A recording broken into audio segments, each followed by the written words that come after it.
Nofriansyah Yosua Huta Barat, Samuel Huta Barat, mengaku baru mengetahui fakta bahwa terdakwa Ferdi Sambo ternyata ikut menembak dalam kasus pembunuhan anaknya. Tak hanya itu, ia juga baru mengetahui keberadaan Putri Chandrawati ternyata hanya berjarak 3 meter dari lokasi pembunuhan. Semua itu ia ketahui dari surat dakwaan Ferdi Sambo yang dibacakan jaksa penuntut umum dalam sidang perdana kasus pembunuhan Brigadir J yang digelar di Pengadilan Negeri Jakarta Selatan hari ini. Oleh karena itu, Samuel menilai bahwa apa yang terjadi terhadap anaknya pasti telah diketahui oleh Putri Chandrawati. Ia kemudian menjelaskan selama ini dirinya hanya mengetahui bahwa Sambo tidak turut dalam tindakan penembakan.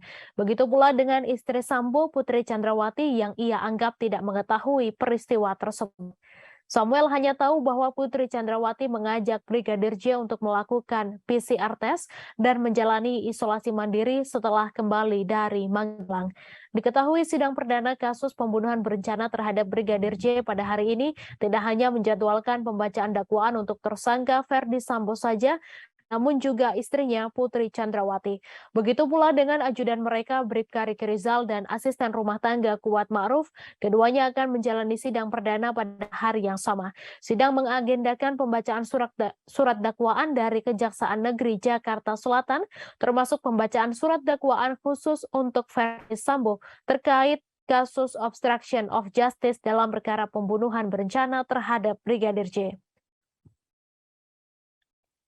Sementara itu, sidang perdana terhadap Barada Richard Eliezer akan digelar Selasa besok.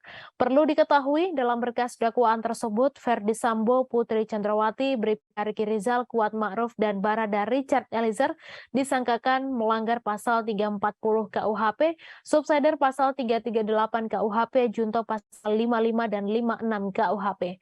Sedangkan untuk kasus obstruction of justice dijerat pasal 49 junto pasal 33 dan pasal 48 ayat 1 junto pasal 32 ayat 1 nomor 19 tahun 2016 Undang-Undang ITE.